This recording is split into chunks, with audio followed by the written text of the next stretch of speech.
To fillet fish, I usually have around 3 knives with me, depending on the size of the fish. One of these butcher knives is really good for cutting through heads. This 7-inch curved fillet knife, and a little 5-inch guy. You also need a pair of scissors, a steel to keep your knife sharp, a scaler, and a good pair of tweezers to get those pin bones out.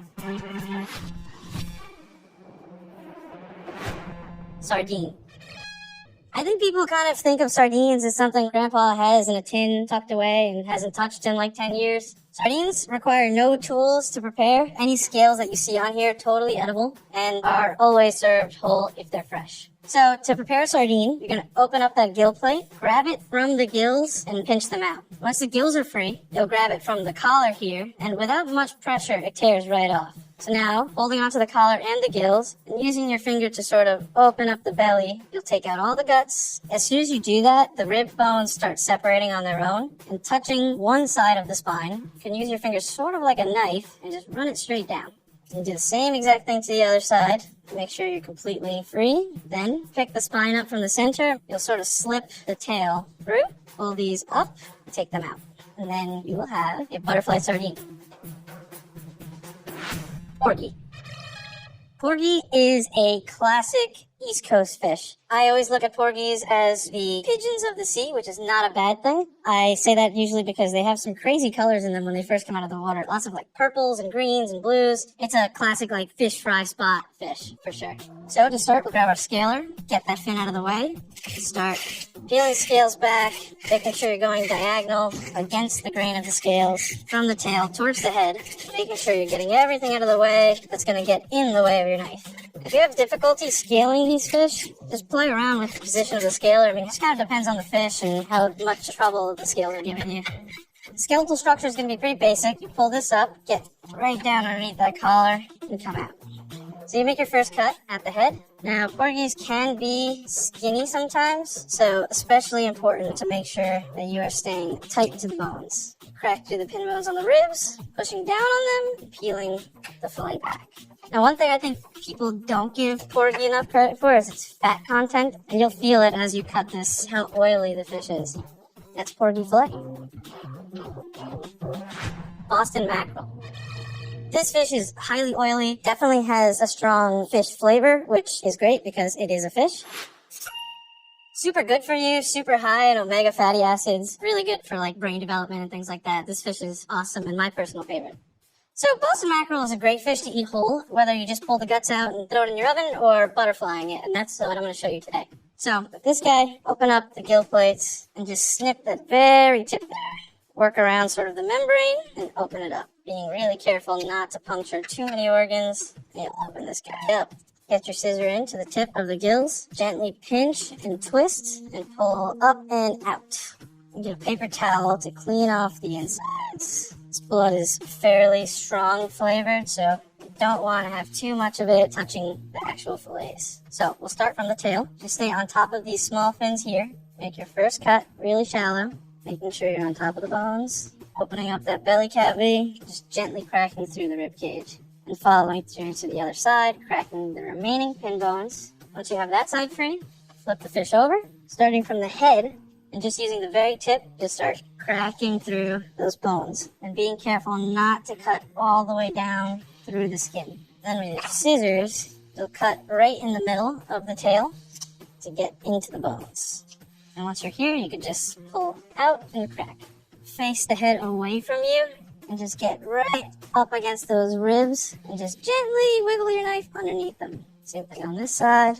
You just follow them, kind of pulling them away from the flesh as you do it. And with these guys, because their bones are so small and brittle, it's totally fine to leave the pin bones in and eat it as is.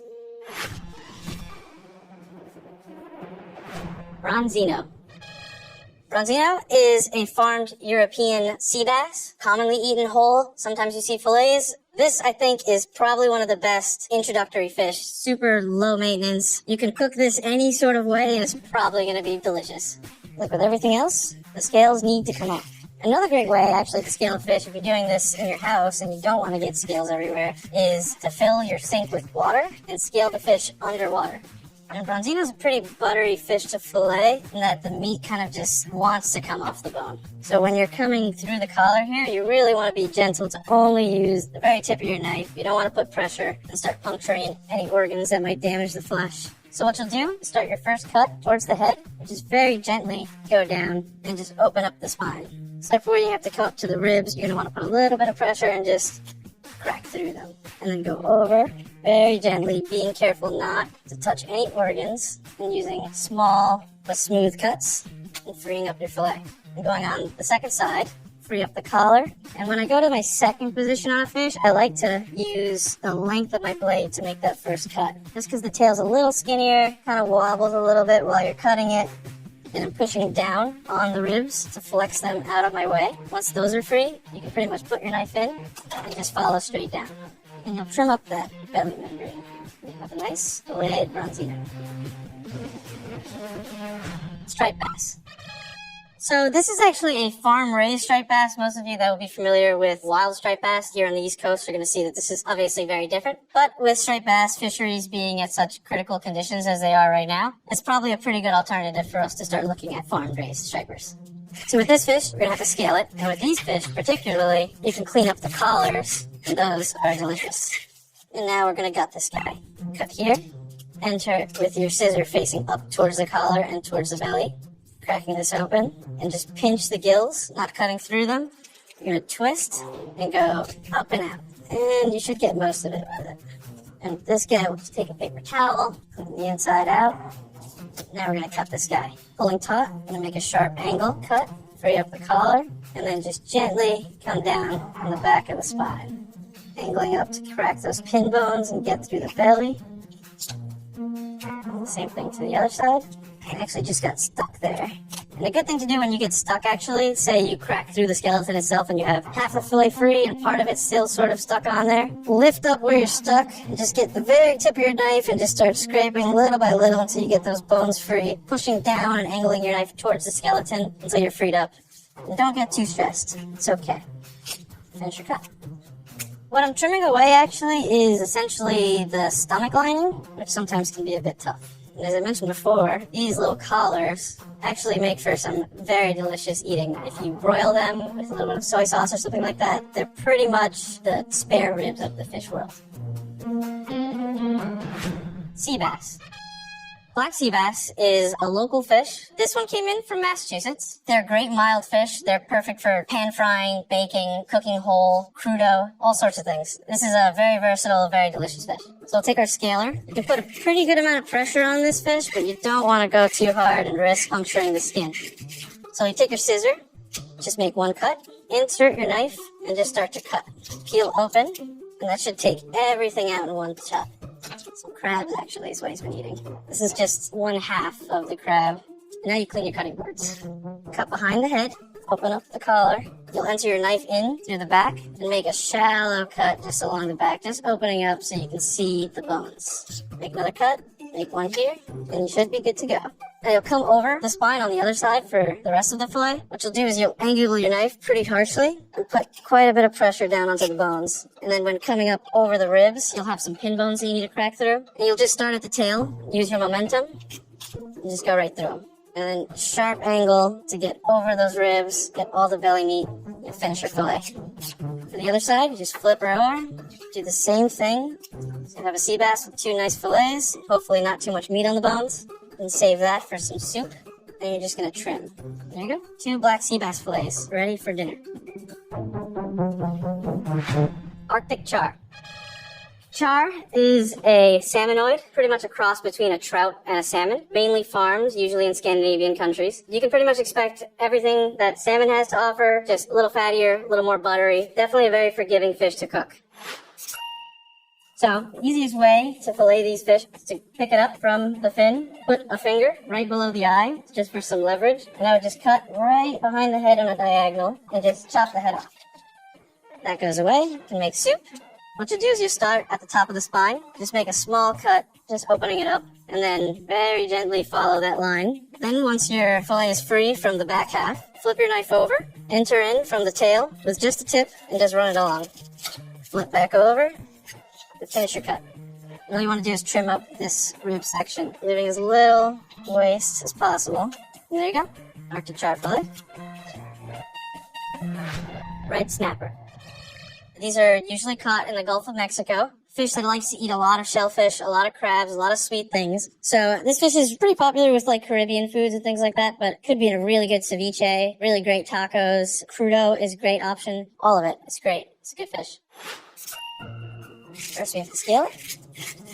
So now filleting snapper, they have some pretty aggressive rib bones actually, so that's something that you should look out for. They're pretty steep, so you make your first cut behind the head, open up the collar, go along the back gently. And these guys have some pretty flaky flesh as well, so you'll want to take care to not be rough with the fillet. And when you come to the ribs, the first one curves in slightly, the second one follows, and then they become sort of normal. So you'll want to have that sharp angle, get that extra meat around that first rib, that second rib, and then just like normal. Just follow it down, finish out your cut.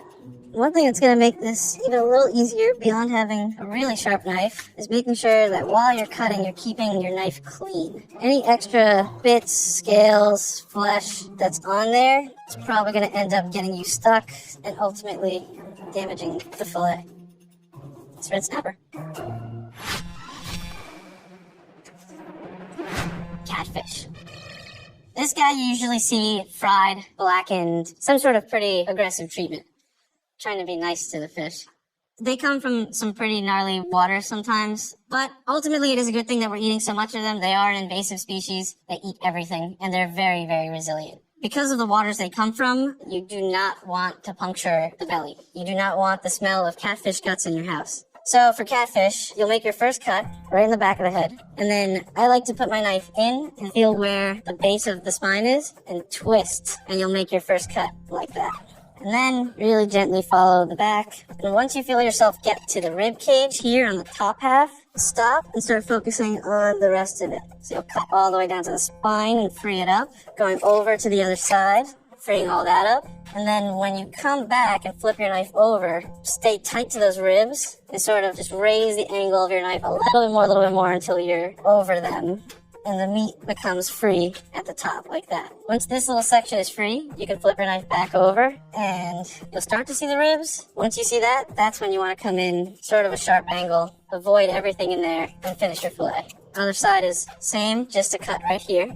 And sometimes they have a pretty thick bone here along the top fin. You'll have to angle up and sort of over that. Finish the rest of it, avoiding the belly and freeing it up.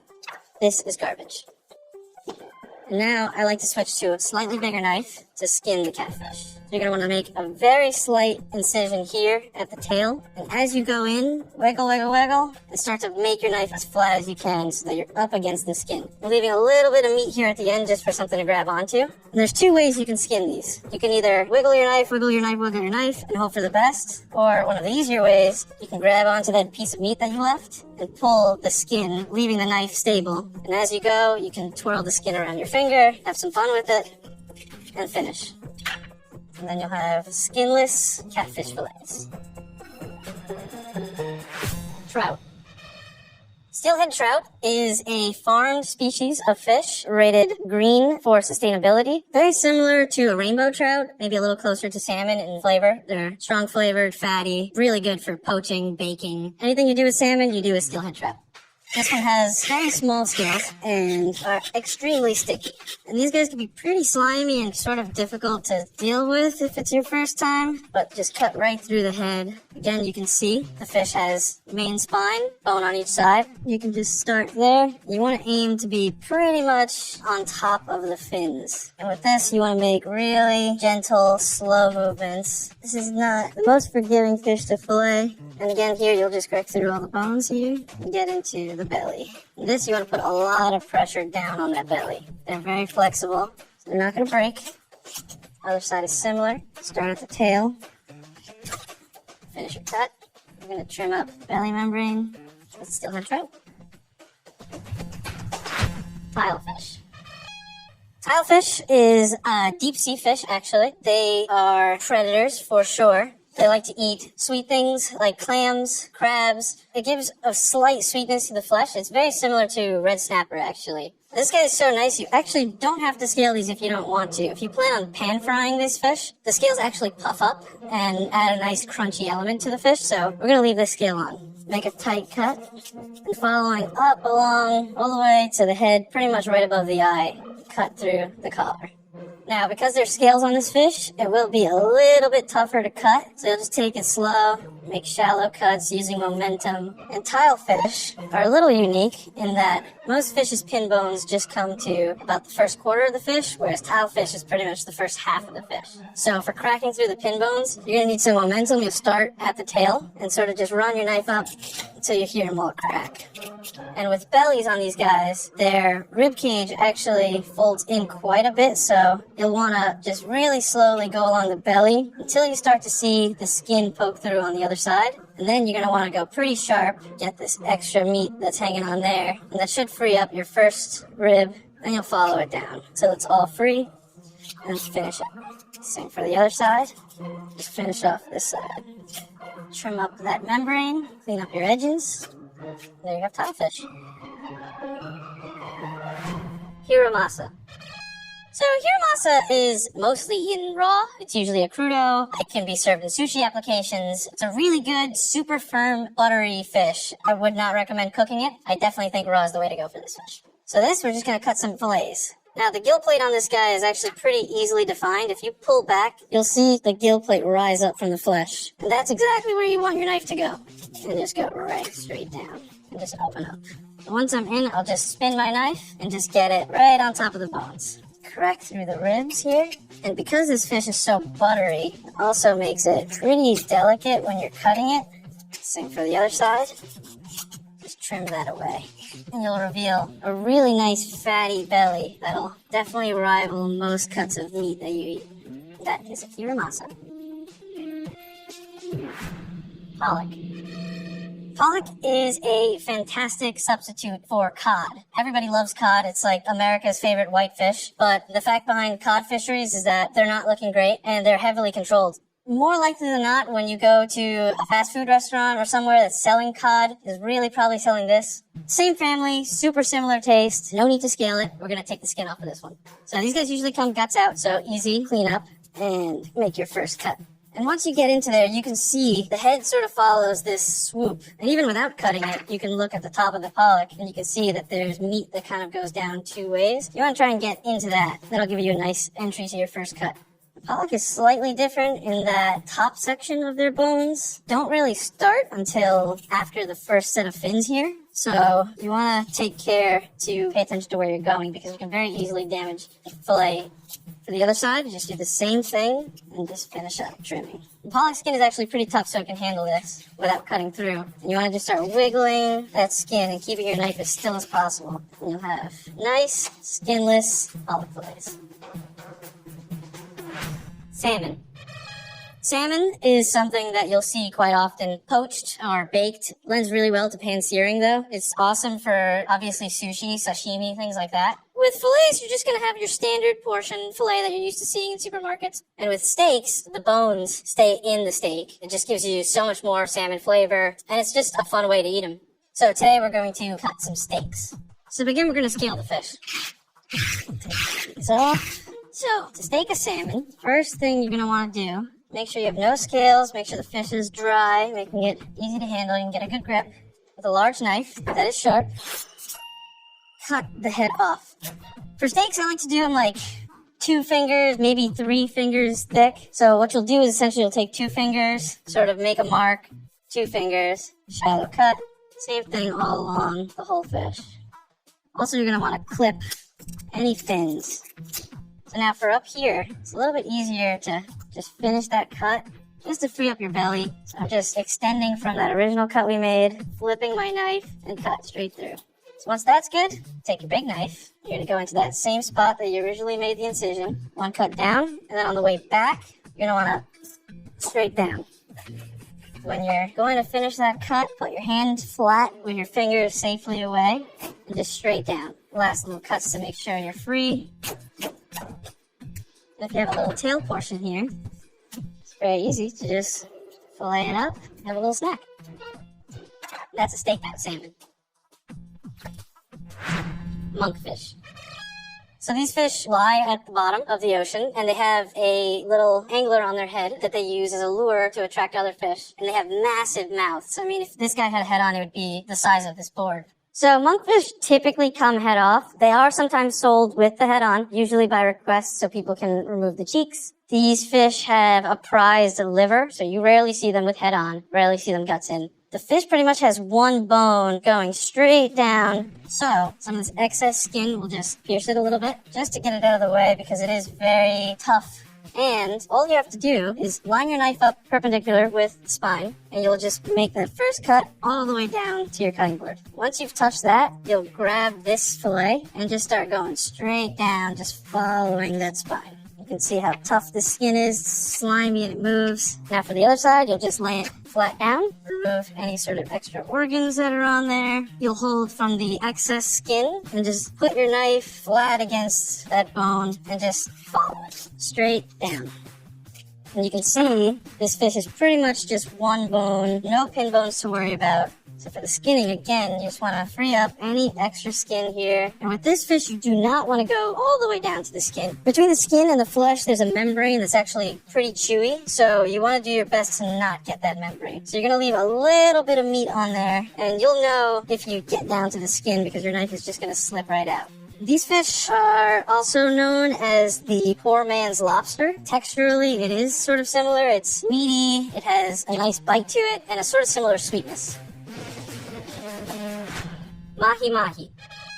In the off seasons, they come head off. Usually they come head on. Heads are nice and square looking, kind of a goofy fish. Commonly used in fish tacos. Great applications also in ceviche and things like that. It's a pretty mild fish. There's not a ton of flavor going on. I mean, it's delicate, I would say, but kind of holds whatever sort of seasoning that you're going to give it.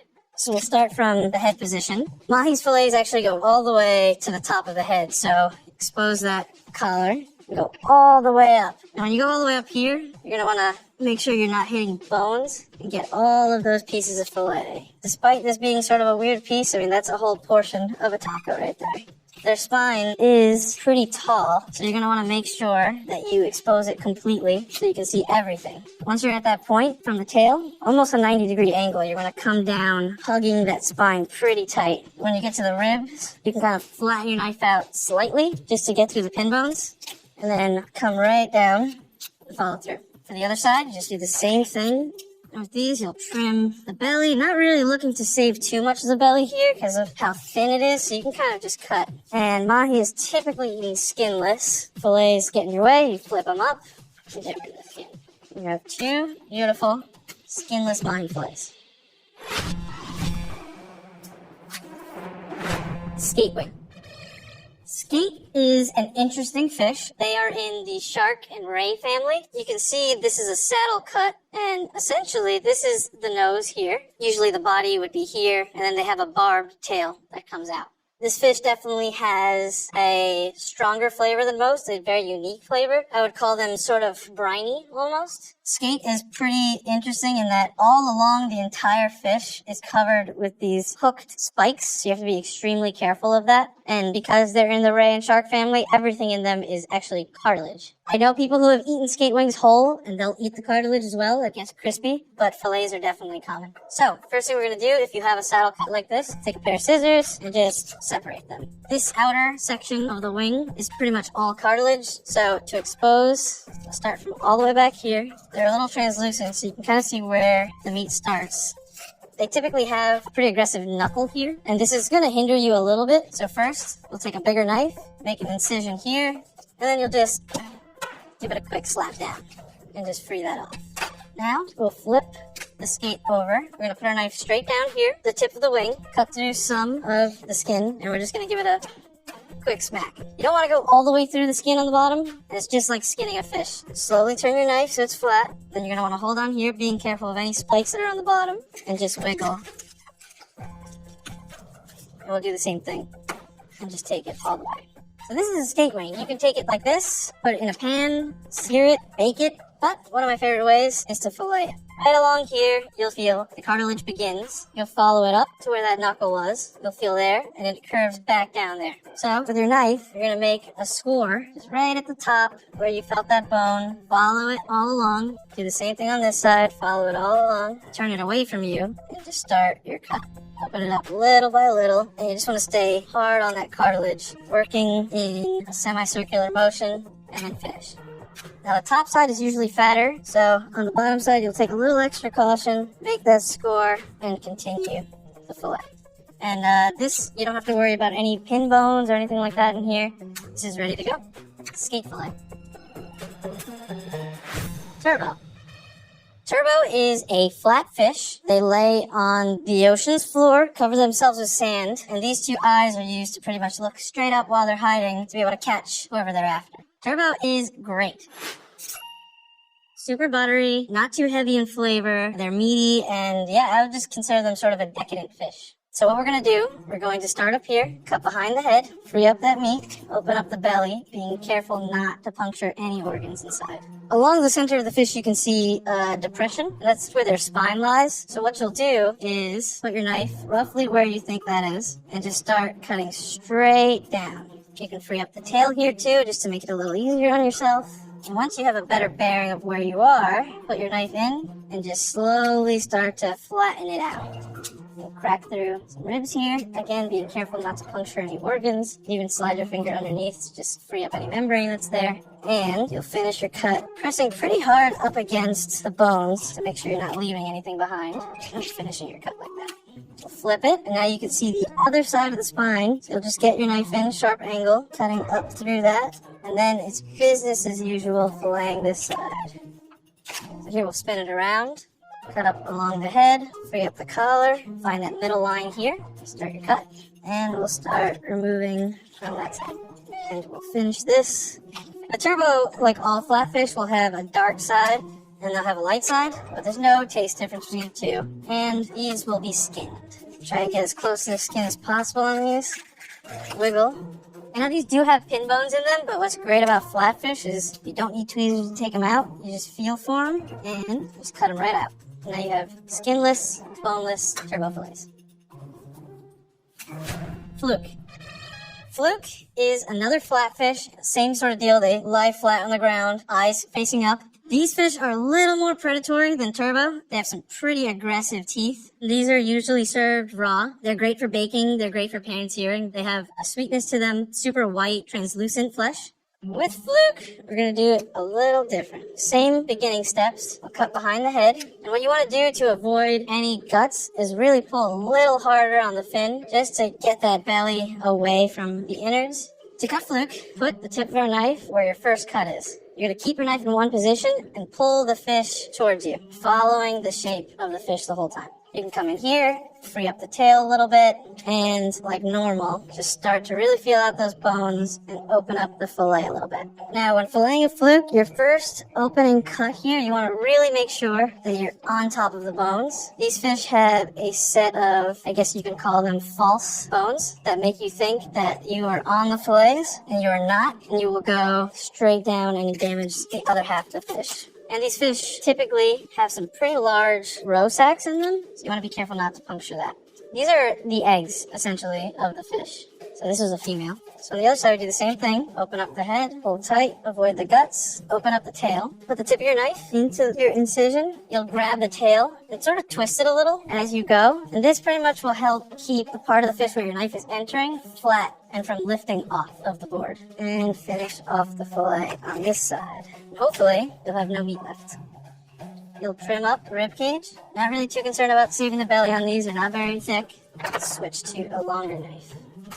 Get down close to the skin. Keep your knife steady and just wiggle the skin underneath it. And skinless Fluke fillets. Squid.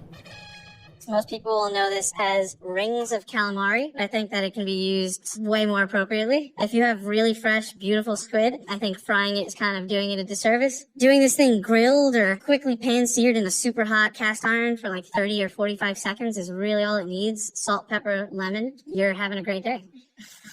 First thing you have to do is understand this is the body, the tube, and then you'll have the tentacles down here, and this is the head. This is the eyes. And if you open it up in here, you'll see that this is the beak. So yeah, their beaks are kind of like birds' beaks in a way. They're very similar, made of like a similar material. They're very sharp and they're terrible to eat. So all of that has to come out. So what you're going to do is you're going to grab the tube, and inside of the squid, you can kind of feel it just by holding it. There's what feels like a piece of plastic as its spine. So what you do is you'll take a finger, and right where the spine starts at the bottom, you're just going to separate it. And then once you have it, you'll just sort of run your finger all the way up and sort of hook to grab onto the spine, and you'll pull everything out. This is the spine. Looks and feels a lot like plastic, but it's not.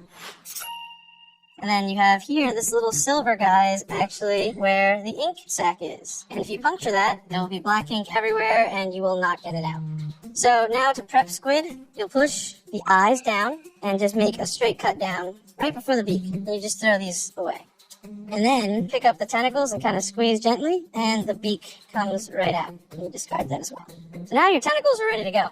For the tube, you lay it flat, and you'll make a really slight cut here, not even going all the way through, just enough to kind of give you some space to start scraping your knife gently, peeling the skin back. The skin on squid can be quite chewy, so you don't want it. Now what you'll do is you'll make a straight cut down, very gently, being careful not to cut through the second layer. Once you get to that second layer, you'll start to curve your knife, kind of similar to skinning the fish. And if you got it right, you hold your knife in that position, you pick this up, and you just peel it all off. Come back, lay it down on this side, and you just sort of scrape off any extra skin that's left. And there you'll have a clean squid. Octopus.